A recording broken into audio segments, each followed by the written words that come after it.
Hello friends, this is कीर्ति तिवारी और आज की इस वीडियो में हम डिस्कस करेंगे practice paper 18 from million mind English. So guys, जो लोग यूपीटीजीटी पीजीटी की तैयारी कर रहे हैं और मेरे चैनल पर पहली बार आए हैं वो सबसे पहले मेरे चैनल को सब्सक्राइब कर लें, जिससे कि उन्हें इस सीरीज़ की सभी वीडियोज़ मिल सकें। और अगर फिर भी नहीं मिलें तो प्ले लिस्ट को जाके क्लिक करें। मैंने सभी वीडियोज़ की जो प्ले लिस्ट है वो सेपरेट बना रखी है, तो वो आपको मिल जाएगी। ठीक है, चलिए शुरू करते हैं आज का प्रैक्टिस पेपर 18। ठीक है, तो सबसे पहले इस प्रैक्टिस पेपर की शुरुआत होती है पैसेज से। तो आपको पैसेज को पहले रीड कर लेना होता है और देन आप इसे क्वेश्चन देंगे इसमें से। ठीक है, तो read the following passage and answer the related question carefully.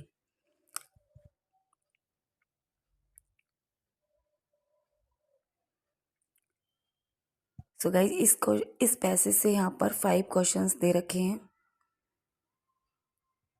तो ये तो आप लोग कर लेते ही हैं। नेक्स्ट देखते हैं, क्वेश्चन नंबर 6 से हम शुरू करते हैं। ठीक है, क्वेश्चन नंबर 6 देखिए। Which one of the following terms is applied to a character type और प्लॉट पैटर्न और description which recurs frequently in the literature and is thought to evoke profound emotional response in the reader by evoking an image already existing in his unconscious mind। तो आपका answer हो जाएगा यहाँ पे सी, आर्कीटाइप। ठीक है, question number देखिए 7।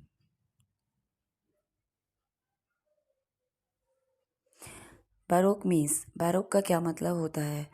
Baroque basically एक यूरोप की अलंकृत शैली होती है ना। जैसे कि जो भवन और महलों आदि का जब निर्माण किया जाता है तो इसको बहुत ज़्यादा डेकोरेट किया जाता है, उससे बैरोक कहा जाता है। लेकिन लिटरेचर में बैरोक का मतलब हम लगाते हैं जब हम कोई भी हम टेक्स्ट में हाईली ऑर्डिनेट लैंग्वेज का यूज़ करते हैं, उसे बैरोक कहा जाता है। तो हमारा आंसर लग्जीरियस ये भी हो जाएगा, लग्जीरियस एंड एक्स्ट्रावेजेंट लिटरेचर, यानी कि ऐसी लिटरेचर जिसमें हाईली ऑर्डिनेट लैंग्वेज का यूज़ किया गया है, यानी काफ़ी वो अलंकृत है और फिगरेटिव लैंग्वेज है। ठीक है, नेक्स्ट देखिए क्वेश्चन नंबर 8। ये एक डायरेक्ट ये नरेशन से है क्वेश्चन। राहुल कहता है दैट अजहर लव्स क्रिकेट, कि जो अजहर है वो क्रिकेट से प्यार करता है। तो आपका आंसर हो जाएगा D, Rahul says comma inverted comma Azhar loves cricket. Rahul कहता है कि अजहर क्रिकेट से प्यार करता है। ठीक है, तो जो ये वाला था हमारा, ये हमारा इनडायरेक्ट स्पीच है, जबकि ये हमारी डायरेक्ट स्पीच है। डायरेक्ट स्पीच वो होती है जिसमें स्पीकर के जो वर्ड्स होते हैं उन्हें एज इट इज़ रख दिया जाता है, यानी कि जो स्पीकर ने बोला, जो भी स्पीकर का स्टेटमेंट था, उसको जब हमने एज इट इज़ रख दिया, वो तो हो गई हमारी डायरेक्ट स्पीच। ठीक है, और जब हम स्पीकर के जो वर्ड्स होते हैं उन्हें अपनी लैंग्वेज में एक्सप्लेन करते हैं, उसे हम कहते हैं इनडायरेक्ट। तो यहाँ पे इनडायरेक्ट दे रखा था, हमें डायरेक्ट बनाना था, तो हमारा डी सही हो जाएगा। ठीक है, और ये सिंपल ही है, सिंपल है, इसमें कुछ ऐसा था नहीं। और इसमें ये भी है कि जैसे अगर सेज है यहाँ पर, तो यानी कि जब हमारी रिपोर्टिंग वर्ब प्रेजेंट या फ्यूचर में होती है तो हम अपने रिपोर्टेड पार्ट की वर्ब में कोई चेंज नहीं करते। तो देखा आपने, यहाँ पर लफ्ज़ का लफ्ज़ ही रहा, हमने कुछ चेंज नहीं किया, क्योंकि हमारी जो रिपोर्टिंग वर्ब थी वो सिंपल प्रेजेंट में थी। ठीक है फ्रेंड्स, तो ये हो गया आपका आंसर। नेक्स्ट देखिए question number 9। I came home last night said he, उसने कहा कि मैं लास्ट नाइट होम आया था। ठीक है, तो ये हमारा, इसमें हमारी जो ये हमारा डायरेक्ट स्पीच है, इसका हमें इनडायरेक्ट बनाना है। ठीक है, तो इसका जो आंसर है सही आपका ये हो जाएगा सी वाला, ही सैड, उसने कहा that he had come home the previous night. ठीक है, जो सिंपल सेंटेंस, जो सिंपल स्ट्रक्चर होता है उसमें हम दैट से कनेक्ट कर देते हैं, तो यहाँ पर बस ही सैड के बाद हमने दैट लगा दिया। और केम था इसमें, तो यानी कि ये पास्ट इंडेफिनेट में होती है, जब हमारी रिपोर्टिंग वर्ब उसको हम पास्ट परफेक्ट में करते हैं, इसलिए यहाँ पर हैड हो गया। और जो लास्ट नाइट है, यानी कि जो एडवर्बियल जो हमारे वर्ड होते फ्रेज होते हैं उसे भी हम चेंज करते हैं, उसे हमने प्रीवियस नाइट में चेंज कर दिया। ठीक है, तो आपका आंसर सी हो गया। नेक्स्ट देखिए क्वेश्चन नंबर 10। ये वर्ड्सवर्थ की पोइम से यहाँ पर कुछ लाइंस पूछी गई हैं। Where from word where from Wordsworth below quoted lines are taken, यानी नीचे दी गई लाइंस वर्ड्सवर्थ की किस पोइम से ली गई हैं। सो ये गाइज वेरी फेमस पोइम है उनकी, जो एग्ज़ाम में हमेशा पूछी जाती है।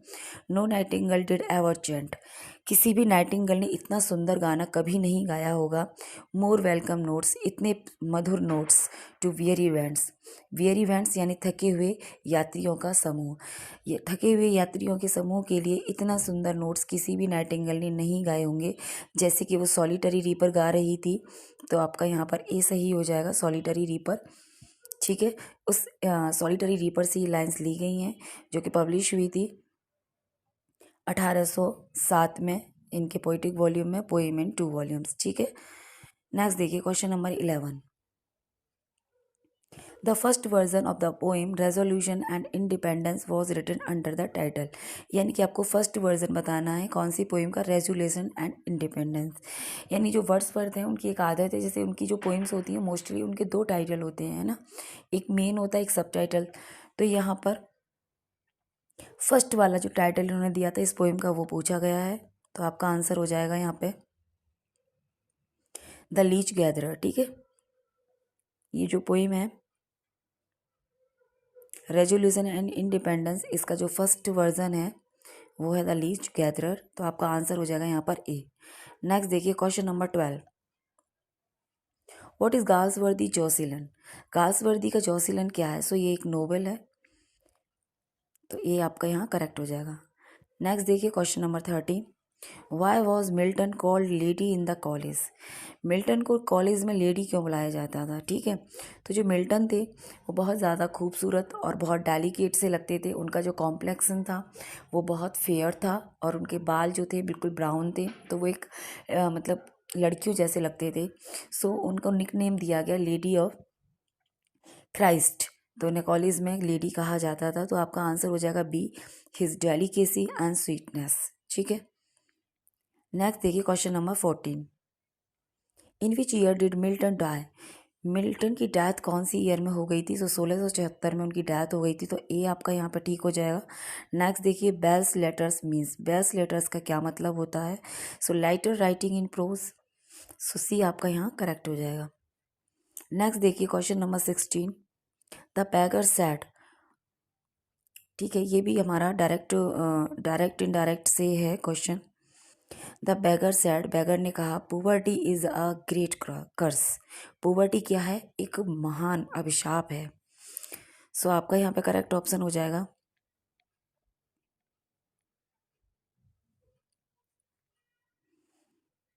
बी वाला, क्योंकि जो पुवर्टी है वो एक ग्रेट मतलब एक अभिशाप है, तो आज भी है, कल भी थी और हमेशा रहेगी। तो ये एक ट्रुथ स्टेटमेंट है जो कभी बदलने वाला नहीं है। ठीक है, तो हम इसे यूनिवर्सल कह सकते हैं ट्रुथ, तो ये हमेशा रहेगा। तो आपका सी यहाँ पर करेक्ट हो जाएगा। इसलिए हमारी हमारी भले ही रिपोर्टिंग वर्ब हमारी यहाँ पर पास्ट में है, लेकिन हमारी रिपोर्टेड पार्ट में यहाँ जो वर्ब है इसमें कोई चेंजेस नहीं होगा, क्योंकि ये यूनिवर्सल ट्रुथ है। सो आपका आंसर हो जाएगा B, the beggar said that poverty is a great curse, beggar ने कहा कि पुवर्टी एक महान अभिशाप है।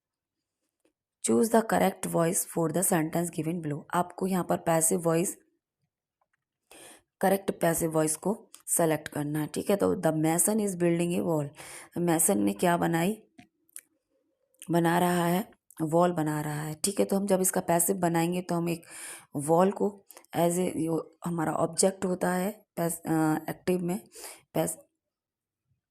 पैसिव में वो हमारा सब्जेक्ट होता है। ठीक है, तो यहाँ हमारा हो जाएगा the wall is being built by the mason.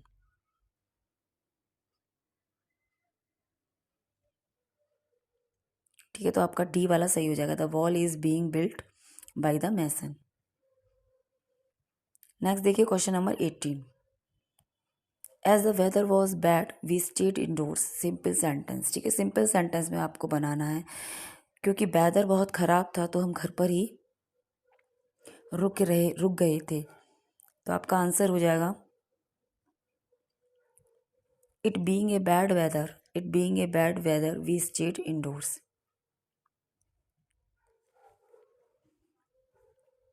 Next देखिए question number 19. He is believe to have died of malaria. ठीक है, ऐसा माना गया कि उसकी जो डेथ है वो मलेरिया की वजह से हुई.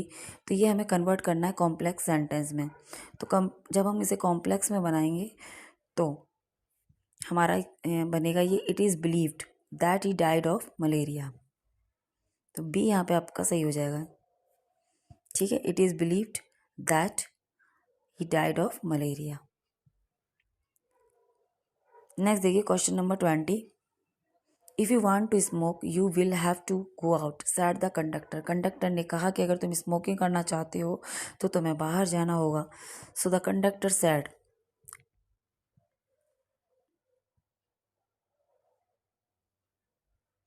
तो आपका बी यहाँ पे करेक्ट हो जाएगा. ठीक है, the conductor said that if he wanted to smoke he would have to out. Next देखिए क्वेश्चन नंबर 21. ये भी हमारा डायरेक्ट इनडायरेक्ट से है. She said I am sorry I am not able to submit those papers. उसने कहा. ठीक है, तो ये बनेगा आपका सी आपका करेक्ट हो जाएगा. She apologized for not being able to submit those papers. Next देखिए question number 22. Bathos means. Bathos का क्या मतलब होता है? So unintentional ludicrous descent from the exalted to the common place. So B आपका सही का आंसर यहाँ हो जाएगा.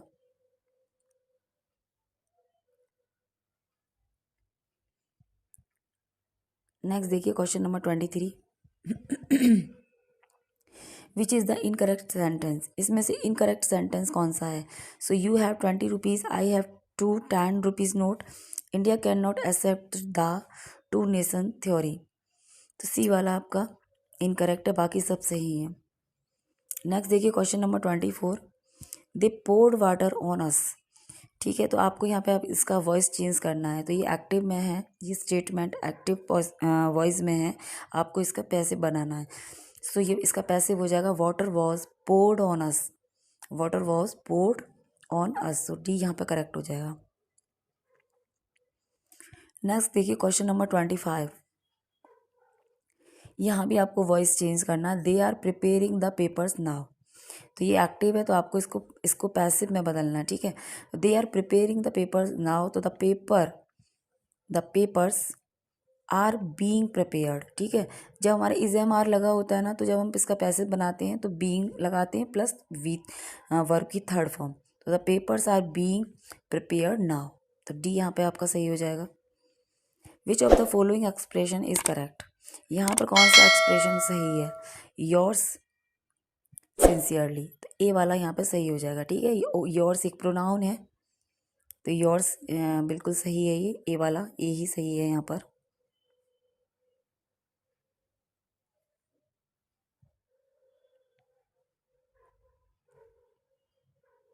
योर एक एडजेक्टिव होता है, तो ये तो गलत हो जाएगा, है ना. अगर या योर लिखेंगे हम तो इसके बाद हमें नाम लिखना पड़ेगा. तो हमेशा लेटर में योर्स ऐसे लिखा जाता है, योर सिंसियरली. नेक्स्ट देखिए question number 27. Who criticise Wordsworth for not following his own theory of poetry. Wordsworth को किसने क्रिटिसाइज किया है कि उन्होंने अपनी थ्योरी को फॉलो करने में वर्ड्सवर्थ फेल हो गए हैं? तो टी.एस. इलियट ने उन्हें क्रिटिसाइज किया ये कहकर कि वर्ड्सवर्थ खुद अपनी थ्योरी फॉलो नहीं कर पाए, है ना. नेक्स्ट देखिए question number 28. We are not free agent, we are part of a machine. हम फ्री एजेंट नहीं हैं, वी आर पार्ट है मशीन का. Our only business is to see the company earns as much profit as it safely can. Who is the speaker? So Wanklin in Strife. A आपका यहाँ पे correct हो जाएगा. Next देखिए question number 29. Lyrical ballad appeared with. ठीक है, lyrical Ballard जो आई थी वो कैसे मतलब आई थी, तो उसमें पूछ रहा है ये कि 4 पोइम्स मतलब किसकी कितनी कितने कितने वर्क्स के साथ वो पब्लिश हुई थी. तो उसमें 4 पोइम्स कॉलरिज की थी और 19 वर्ड्सवर्थ की पोइम्स थी. तो आपका डी सही हो जाएगा. ठीक है, टोटल इसमें 23 पोइम थी लिरिकल बेलार्ड में जो कि पब्लिश हुई थी 1798 में। और ये एक जॉइंट वेंचर था कॉलेरिज का और वर्ड्सवर्थ का, जिसमें कि 23 पोइम्स का ये कलेक्शन था। 4 पोइम्स कॉलेरिज की थी इसमें और 19 पोइम वर्ड्सवर्थ की थी। तो डी आपका यहाँ सही हो जाएगा। नेक्स्ट देखिए question number 30। Who called Milton as a poet belonging to the devil party. So एक ये बहुत फेमस कोट है कि किसने मिल्टन को कहा है कि वो एक डेविल पार्टी से बिलोंग करते हैं। तो विलियम ब्लेक का ये कमेंट रहा है, जो कि एक प्री रोमांटिक पोइट माने जाते हैं। What do you mean by deus ex machina. ठीक है, ड्यूक्स एक्स मैकिना का क्या मतलब है।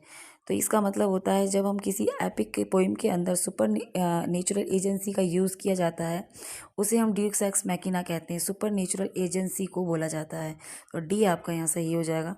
नेक्स्ट देखिए question number 32। Which of the following sentence is grammatically correct. Grammatically इसमें कौन सा सेंटेंस करेक्ट है, करेक्ट बताना है आपको। ठीक है, तो यहाँ जो करेक्ट सेंटेंस है वो आपका ए है, we rarely see a lion. बाकी यहाँ पे ये सारे इनकरेक्ट हैं। नेक्स्ट देखिए question number 33। Which of the following is grammatic incorrect. Grammatically incorrect जो वर्ड है वो यहाँ पर आपका सी है, we went near the station. ठीक है, नेक्स्ट देखिए question number 34। Choose the sentence which makes the appropriate use of words given in the brackets. So the police kill you, है ना, पुलिस क्या करेगी, तुम्हें मारेगी। If you try to run away, अगर तुम भागने की कोशिश करोगे तो पुलिस क्या करेगी, तुम्हें मारेगी। तो ये प्रेजेंट सिंपल में बनेगा ना, तो ये यहाँ पर आपका आंसर हो जाएगा the police will kill you if you try to run away. ठीक है, आपका ये वाला हो जाएगा। जो कंडीशन वाला वाक्य होता है इसमें जो इफ़ वाली क्लॉज है वो सिंपल प्रेजेंट में बनेगी, और जो सब ऑर्डिनेट क्लॉज है, सॉरी, जो मेन क्लॉज है वो बनेगी आपकी फ्यूचर में, और सब ऑर्डिनेट क्लॉज बनेगी आपकी प्रेजेंट में, सिंपल में। ठीक है, तो बी करेक्ट हो जाएगा यहाँ पे। What is a कैजुरा। कैजुरा क्या होता है in poetry. So A pose होता है ये एक, जैसे जिसको कहते हैं ना विराम, जहाँ रुकना होता है ना पोइट्री में किसी जगह, तो उसे कैजुरा बोला जाता है। A pause in a line, किसी लाइन में pause of words not deducted by the meter but by the natural rhythm of the language. तो बी आपका यहाँ करेक्ट हो जाएगा। नेक्स्ट देखिए question number 36। The plot of which work is characterized by a morbid and monstrous extravagance of horrible impossibility। यानी कि एक ऐसी स्टोरी जिसमें करेक्टराइजेशन किया गया है मोर्बिड और मोनस्ट्रस एक्स्ट्रावेजेंस ऑफ हॉरिबल इम्पॉसिबिलिटी। ठीक है, इस तरह से करेक्टराइजेशन किया गया है किसमें, तो द बॉर्डर्स में। ये तो द बॉर्डर्स है, ये एक पोइटिक ड्रामा है by William Wordsworth. William Wordsworth का एक पोइटिक ड्रामा है द बॉर्डर्स। इसमें ना मोर्बिड मॉन्स्टर एक्स्ट्रावेजेंस हॉरिबलिटी का इन यूज़ किया गया है। सो आपका ए आंसर यहाँ करेक्ट हो जाएगा। नेक्स्ट देखिए question number 37। Find the synonym of the following words by choosing the correct option. Turn up means, turn up का क्या मतलब होता है, तो सरप्राइजिंग हो जाएगा यहाँ पे आपका बी। नेक्स्ट देखिए question number 38। The synonym of apery. Apery का क्या सिनोनियम होगा। सो ए प्लेस फॉर बीज, जहाँ पर मक्खियों को रखा जाता है, यानी मक्खियों को रखने के स्थान को हम एपैरी बोलते हैं। तो सी यहाँ पे आपका सही हो जाएगा। नेक्स्ट देखिए क्वेश्चन नंबर 39। एप्टीनेंट सजेस्ट। यहाँ एप्टीनेंट का क्या मतलब है। सो एप्टीनेंट का मतलब होता है एक ऐसा व्यक्ति जो अपने आप अपनी फीलिंग्स पर अपने ऊपर संयम रखता है, संयमी होता है ये। तो आपका आंसर हो जाएगा डी, रेफरिंग, ये भी संयमी है। नेक्स्ट देखिए question number 40। The synonym of lumpen. Lumpen का सिनोनियम आपको बताना है, यानी कि लम्पेन होता है ऐसा व्यक्ति जो फूअड़ है या नॉनसेंस है, क्लमसी हो जाएगा इसका सिनोनियम। सी करेक्ट हो जाएगा आपका। ठीक है, नेक्स्ट देखिए question number 41। Snappy means, snappy का क्या मीन्स होता है। तो इसमें स्नैपी का मतलब होता है तेज़, समझदार। कोई व्यक्ति अगर समझदार है तो हमें उसे बोलते हैं स्नैपी। ठीक है, तो आपका आंसर हो जाएगा स्मार्ट। तो सी यहाँ पे आपका करेक्ट हो जाएगा, सी करेक्ट हो जाएगा smart.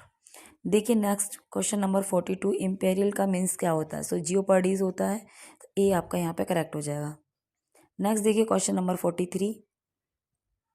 To which of his friend Wordsworth wrote every great poet is a teacher. Wordsworth ने अपने किस फ्रेंड को लिखा था कि ये हर पोइट एक टीचर होता है। I wish to be considered as a teacher, और मेरी इच्छा है कि मैं एक टीचर समझा जाऊँ, और एज नथिंग, या फिर कुछ नहीं समझा जाऊँ। सो उन्होंने लिखा था सर जॉर्ज ब्योमंट को। सो डी आपका यहाँ करेक्ट हो जाएगा। नेक्स्ट देखिए question number 44, which was the first poem of Milton. Milton की पहली पोइम कौन सी थी। सो ऑन शेक्सपियर, है ना, ऑन शेक्सपियर मिल्टन की फर्स्ट पोइम मानी जाती है, जो कि आई थी 1630 में। ठीक है, ये टीजीटी अभी 2021 में हुआ था, उसमें भी ये पूछा गया था क्वेश्चन, वेरी इंपॉर्टेंट है। नेक्स्ट देखिए question number 45, which faith did Milton believe in. Milton किस में बिलीव करते हैं, यानी कि मिल्टन को माना जाता है प्यूरिटन है वो एक, है ना, प्यूरिटन है, तो आपका ए सही हो जाएगा। नेक्स्ट देखिए question number 46, who among us the following poet is called the English Virgil. इनमें से निम्न में से कौन सा पोइट इंग्लिश वर्जिल माना जाता है। यानी आपको पता है कि जो वर्जिल है एक लैटिन पोइट है, तो वर्जिल की तरह इंग्लिश पोइट कौन माना जाता है। सो जॉन लिटगैट को माना जाता है, तो सी आपका यहाँ करेक्ट हो जाएगा। नेक्स्ट देखिए, in case of metaphysical poetry, ठीक है, क्वेश्चन नंबर 47, जब हम बात करते हैं मैजिक मेटाफिजिकल पोइट्री की, the term is use to designate an ingenious and fanciful notion और conception usually expressed through analogy and pointing to a striking parallel between two seemingly dissimilar things. Identify the term from among the following. Conceit, ठीक है, तो आपका यहाँ पे हो जाएगा answer conceit, ए। Next देखिए question number 48, the belief that nothing can be known about God. ऐसा विश्वास कि भगवान है नहीं है, ऐसी अवधारणा को, ऐसे कॉन्सेप्ट को क्या कहा जाएगा। सो एग्नोस्टिसिज्म कहा जाएगा, यानी कि भगवान को लेकर एक संशय होना कि भगवान है या नहीं, भगवान के अस्तित्व पर संशय। ठीक है, नेक्स्ट देखिए क्वेश्चन नंबर देखिए 49,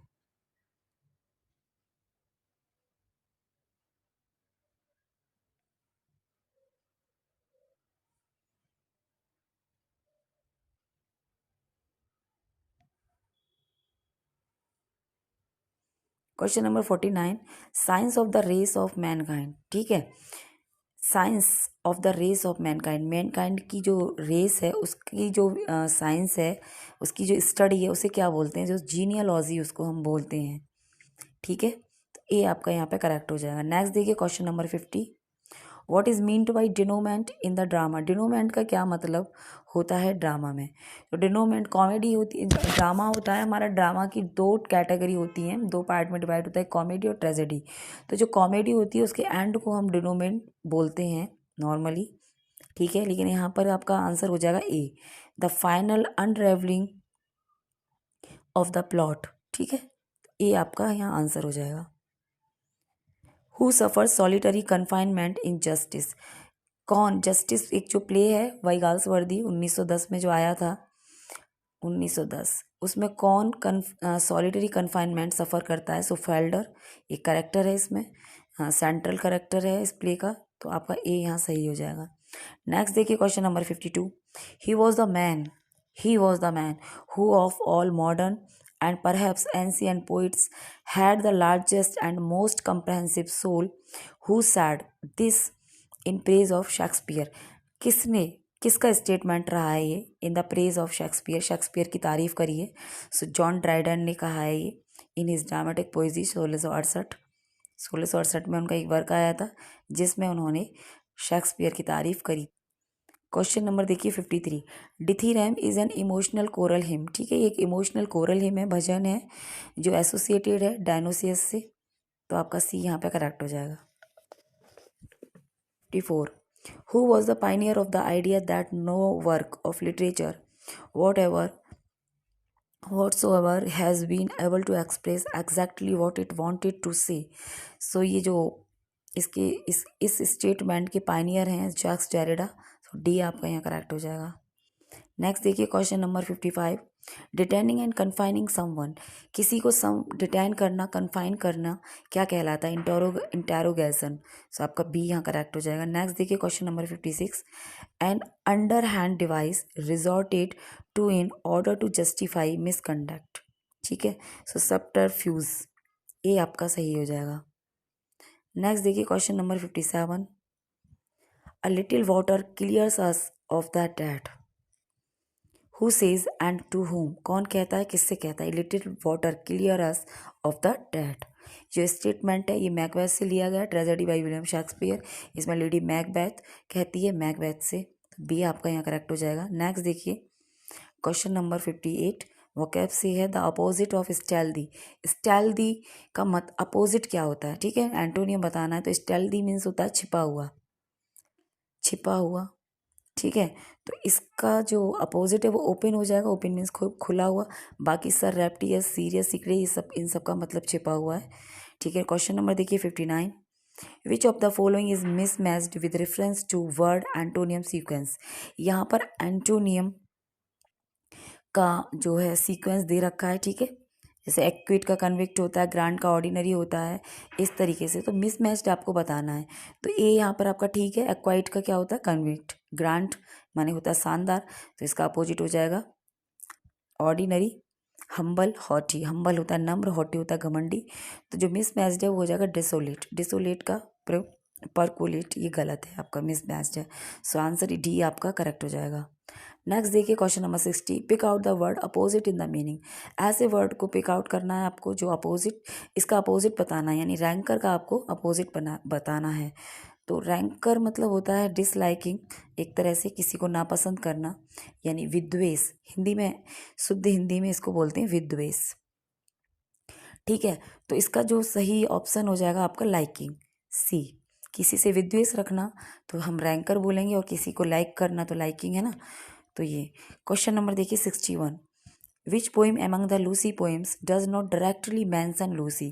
यानी कि इनमें से कौन सी लूसी पोइम्स में डायरेक्टली लूसी मैंसन नहीं किया गया है। So a slumber did my spirit seal, इसमें डायरेक्टली लूसी को मेंशन नहीं किया गया है, तो डी आपका यहाँ करेक्ट हो जाएगा। नेक्स्ट देखिए question number 62, to reign in hell than serve in heaven. यानी कि हेल में राज करना अच्छा है बजाय स्वर्ग में सेवा करने के।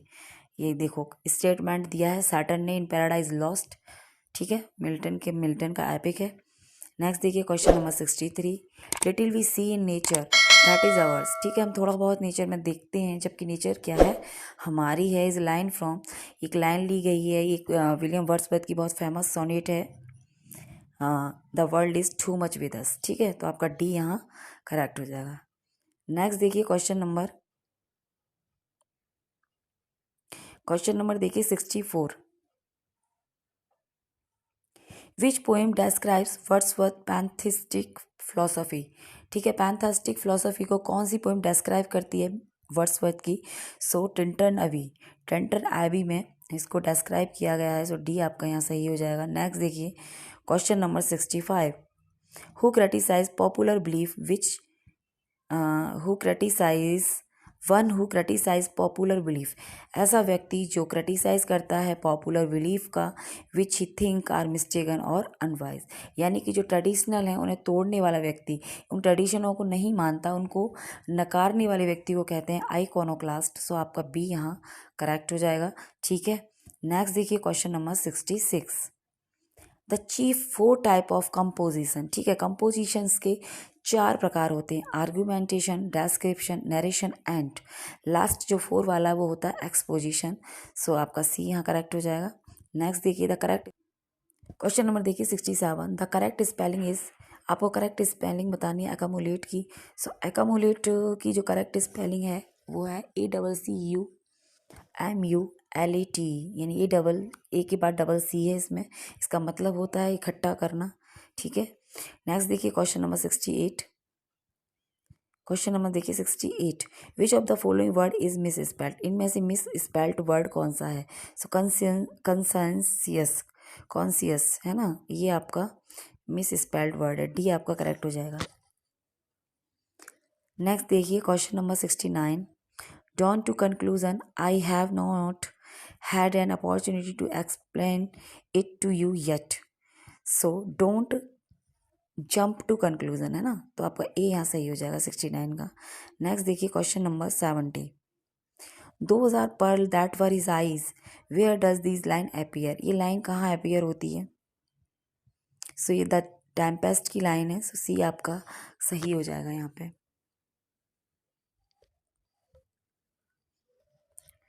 ठीक है, नेक्स्ट देखिए question number 71।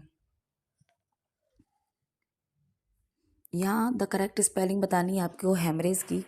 So correct spelling आपको हेमरेज की है HAEMORRHEG,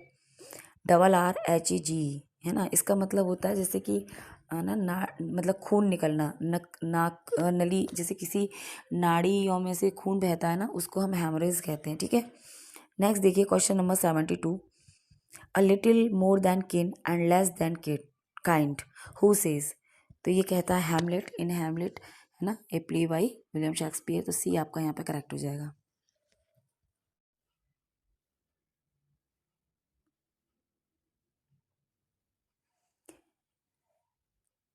क्वेश्चन नंबर देखिए 73।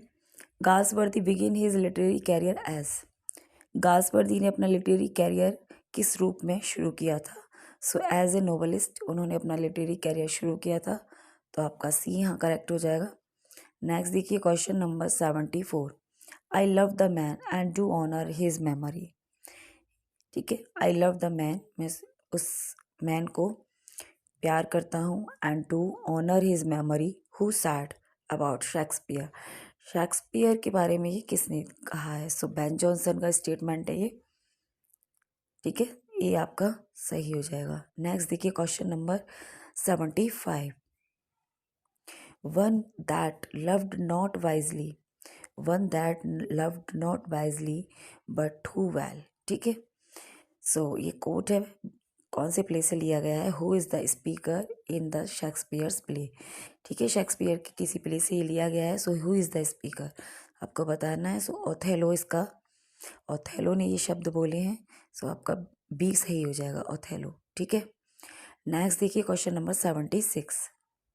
The finest of Galsworthy later dramas is. जो लेटर ड्रामाज हैं गाल्सवर्दी के, उनमें सबसे फाइनेस्ट कौन सा है। सो द लॉयल्टीज, है ना। डी आपका सही हो जाएगा। ये 1922 में आया था, गाल्सवर्दी का फाइनेस्ट प्ले माना जाता है। क्वेश्चन नंबर देखिए 77। The chief four type of composition are argumentation, description, narration and exposition होता है फोर्थ। सो सी आपका हो जाएगा यहाँ सही। 8 question number. This is considered to be the first play of Shakespeare by general consent. ठीक है, शेक्सपियर का फर्स्ट प्ले माना जाता है बाई जनरल कंसेंट, आम सहमति से। कौन सा। Henry 6 part 1। ठीक है, ये शेक्सपियर का फर्स्ट प्ले माना जाता है।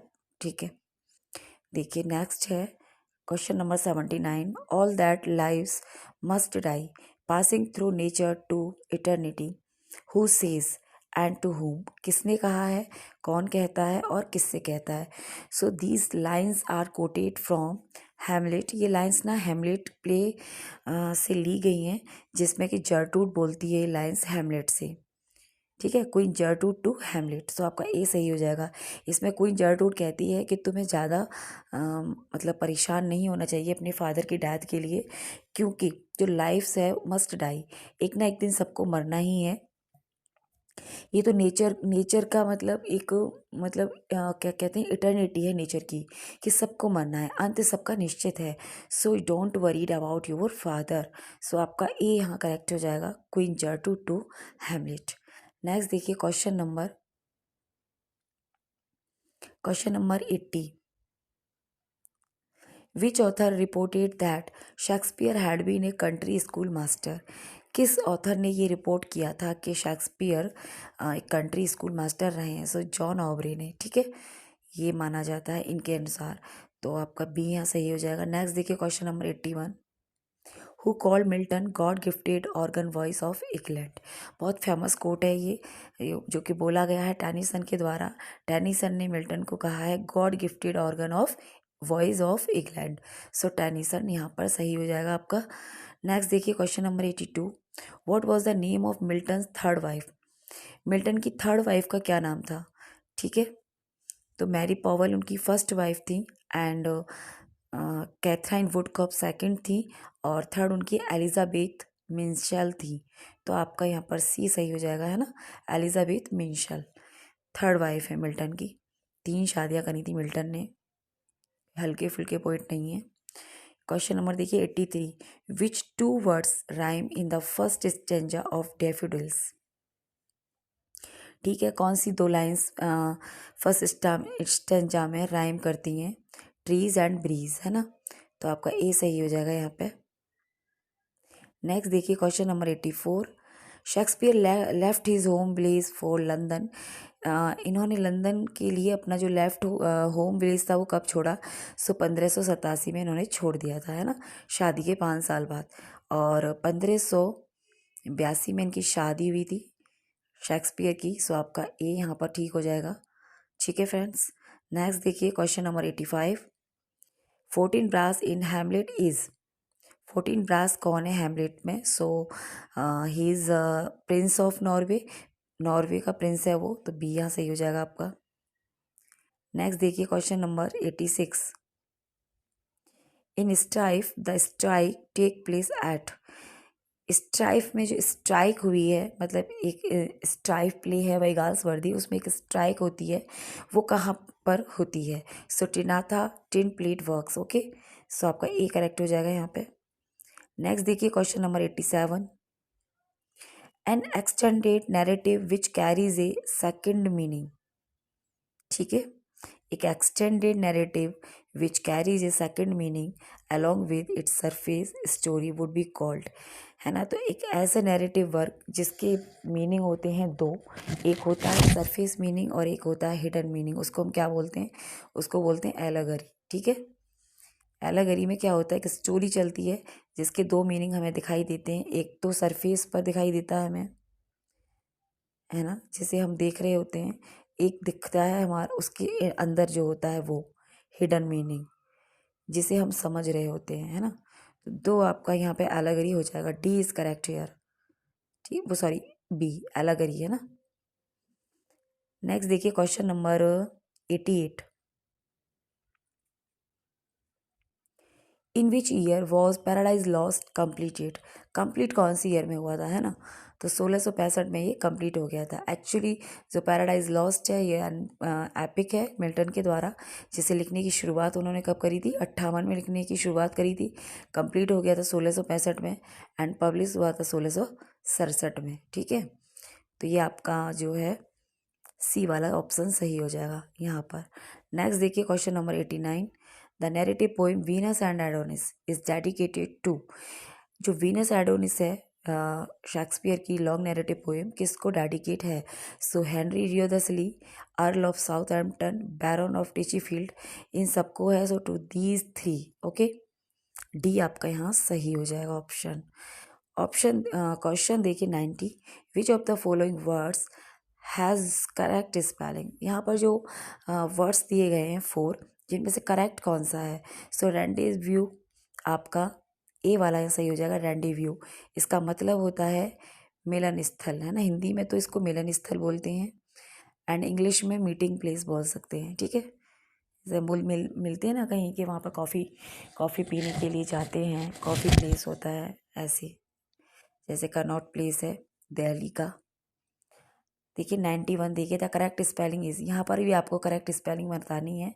सो परसीवरेंस यहाँ पर आपकी करेक्ट स्पेलिंग हो जाएगी PERSEVERANCE, जिसका मतलब होता है हिंदी में दृढ़ता। और क्वेश्चन नंबर देखिए 92, I don't remember that any book or person or event in my life ever made so great an impression upon me as the play of Shakespeare who said. Very famous quote है कि मुझे नहीं याद कि किसी book ने या person ने या किसी घटना ने मेरी लिए लाइफ में इतना गहरा असर छोड़ा है जितना कि शेक्सपियर के प्ले छोड़ते हैं, है ना। तो गूथे का स्टेटमेंट रहा है ये। सो बी यहाँ पे आपका करेक्ट हो गया। क्वेश्चन नंबर देखिए 93, है ना, is the main theme of most of Galsworthy place. Galsworthy के प्लेस की थीम क्या होती है mostly? So the social problems of his time. जो उनके टाइम में समाज के अंदर जो सोशल प्रॉब्लम्स चल रही थी वही उनके प्लेस की थीम रहती है। सो सोशल प्रॉब्लम यहाँ पर आपका राइट ऑप्शन हो जाएगा। नेक्स्ट देखिए question number 94, in Shakespeare tragedies the dominant note is. Shakespeare की ट्रेजेडी का डोमिनेंट नोट क्या होता है? सो करेक्टर इज डेस्टिनी। ओके, सो ये यहाँ आपका करेक्ट हो जाएगा। नेक्स्ट देखिए question number 95, who publish the first the life of Shakespeare in 1709, है ना। जो सबसे पहले शेक्सपियर की बायोग्राफी देने वाले थे निकोलस रो, इन्होंने इनकी लाइफ को सबसे पहले लिखा 1709 में। सो ये आपका यहाँ करेक्ट हो जाएगा। नेक्स्ट देखिए क्वेश्चन नंबर 96, ठीक है 96,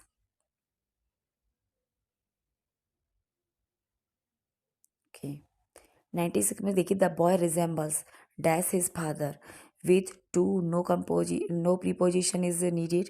सो यहाँ पर आपका सी करेक्ट हो जाएगा, नो प्रीपोजिशन नीडेड। रिजेंबल्स के बाद कोई प्रीपोजिशन नहीं आता है, so C is correct here. Question number देखिए 97, I am grateful my grand father for teaching me mathematics. Okay, I am grateful हूँ मैं अपने ग्रैंड फादर के लिए। सो यहाँ पर आपको प्रीपोजिशन लगाया है, so grateful is followed by to, so यहाँ पर टू आ जाएगा, ठीक है। देखिए question number 98, the poor beggar was blind of one eye, तो आपका ए यहाँ पर सही हो जाएगा, ऑफ आ जाएगा यहाँ पे, ठीक है। नेक्स्ट देखिए question number 99, run round the corner someone is following close behind us, तो आपका यहाँ ए सही हो जाएगा, यहाँ बिहाइंड आ जाएगा प्रीपोजिशन।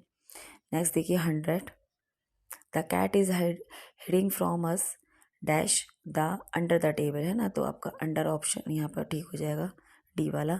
क्वेश्चन नंबर देखिए 101, प्लीज़ हैव अ टॉक, है ना, dash your father about my work, ठीक है, कृपया अपने फादर से मेरे वर्क काम के बारे में बात कीजिए। सो यहाँ पे विद हो जाएगा, बी वाला सही हो जाएगा, please have a talk with your father, okay.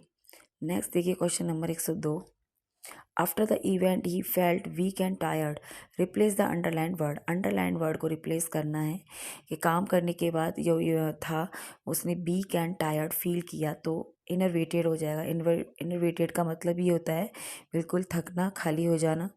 Next देखिए question number 103, the meaning of the idiom a broken read, ठीक है, जो मीनिंग है ईडियम का, ये ब्रोकन रीड एक ईडियम होता है जिसका मीनिंग आपको बताना है अनरेलिबल, ठीक है, अनरेलिबल होता है एक ब्रोकन रीड मीन्स, तो आपका सी सही हो जाएगा यहाँ पे। क्वेश्चन नंबर देखिए क्वेश्चन नंबर देखिए 104, the meaning of the idiom to throw up the sponge, है ना, तो आपको ईडियम बताना है इसका। So none of the above, आपका डी आंसर हो जाएगा, कोई भी यहाँ सही नहीं है इसका। क्वेश्चन नंबर देखिए 105, अल्फ़ाबेट सूप मीन्स का क्या मतलब होता है, कंफ्यूजिंग लैंग्वेज, ठीक है।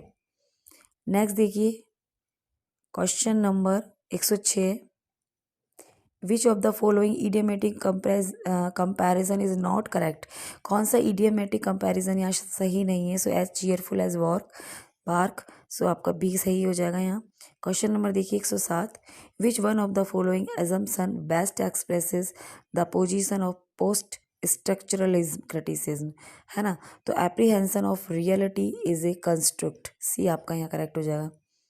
नेक्स्ट देखिए question number 108, poetry according to sir Philip Sidney is of three kind they are, ठीक है, पोइट्री सर फिलिप सिडनी के अनुसार तीन प्रकार की है, जो कि कौन कौन सी, रिलीजियस है, फिलोसॉफिकल और इमेजिनेटिव, तीन प्रकार की है ना, तो डी आपका सही हो जाएगा। नेक्स्ट देखिए question number 109, who among the following coined the dictum the medium is the message, ठीक है, किसने कॉइन किया ये term the medium is the message, ना, मार्शल मैकलुहान, सो आपका सी यहाँ करेक्ट हो जाएगा। नेक्स्ट देखिए question number 110, which of the following best explain the term paralanguage, paralanguage को कौन यहाँ पर बेस्ट एक्सप्लेन कर रहा है, कौन सा ऑप्शन।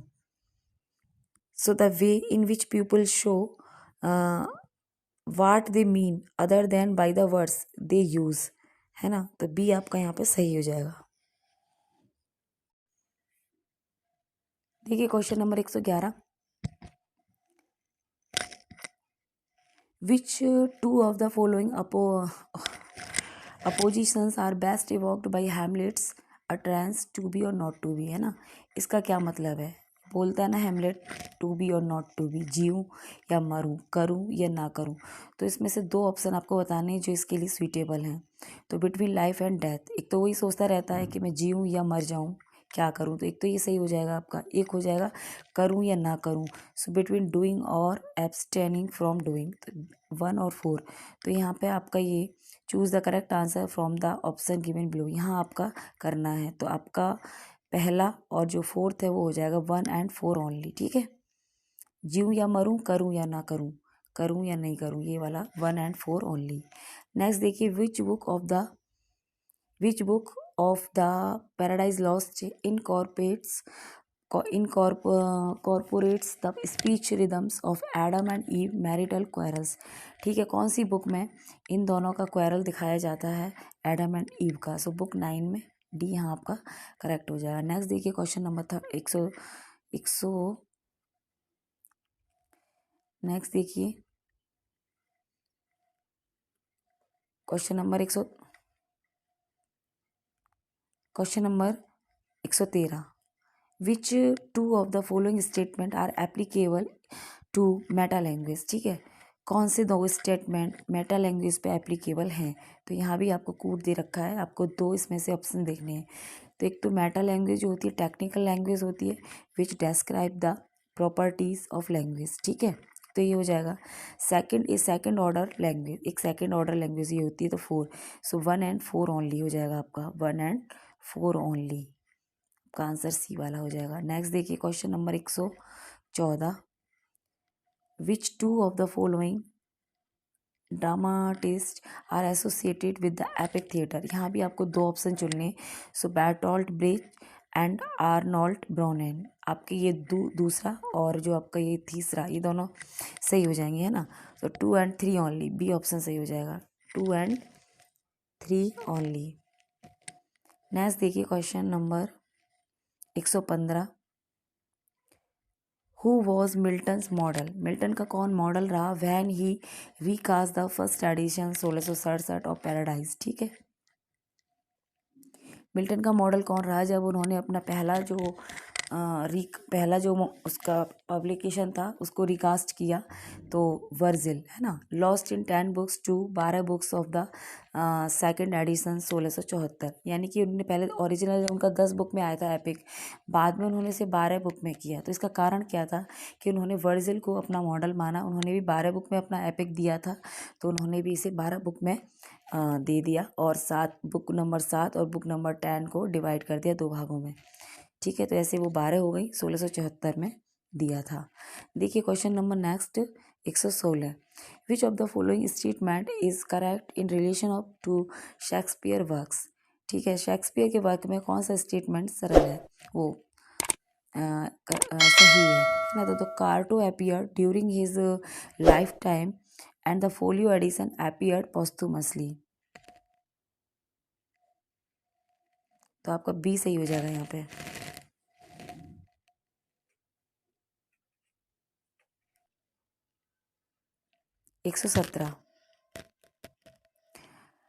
117 में आपको फाइंड आउट करनी है error from the 4 section of the following sentence if any. ठीक है, तो एरर पार्ट आपको बताना है। These acts were posed through parliament in spite of opposition but for little modification. तो आपका जो एरर पार्ट है वो डी वाला पार्ट आपका गलत है, तो आपका डी ऑप्शन हो जाएगा सही। क्वेश्चन नंबर देखिए 118। The man who is perpetually hesitating which of the two things he will do first will ultimately do either. So D यहाँ पर सही हो जाएगा आपका आंसर। नेक्स्ट देखिए क्वेश्चन नंबर 119, है ना।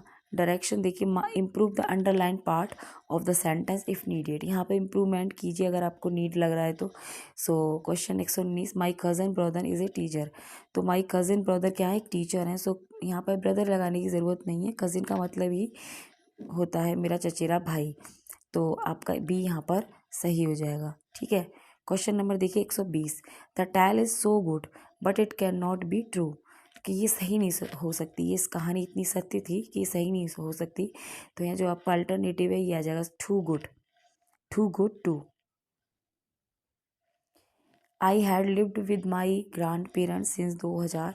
तो नो इम्प्रूवमेंट, डी वहाँ सही हो जाएगा। नेक्स्ट देखिए question number 122। Keeping in mind that India is one of the world fastest growing economics many international companies are invested in India, so no error वाल, इसमें कोई गलती है ही नहीं, तो ये आपका सही हो जाएगा। 123 देखिए, the rise in prices of food item is likely the causes of inflation to exceed 8% during the next quarter. So यहाँ पर भी कोई एरर नहीं है, सो आपका नो एरर है, तो ई आपका यहाँ सही हो जाएगा, नो एरर। क्वेश्चन देखिए 124, most of the popular tell serials are not illogical in their storyline but also crude in their presentation। तो यहाँ भी कोई एरर नहीं है, तो आपका ई सही हो जाएगा। क्वेश्चन नंबर देखिए 125, I am trying to convince him for the last 2 days to come and live with me till his father anger cools down. No error, तो यहाँ पे ए वाला पार्ट में एरर है, तो आपका ए सही हो जाएगा। तो ये थे हमारे 125 question from million mind English से, हमने आज कंप्लीट कर लिए। इसके साथ ही हमारा 18 प्रैक्टिस पेपर कंप्लीट हो गया है। So guys, thanks for watching this video. Thank you so much.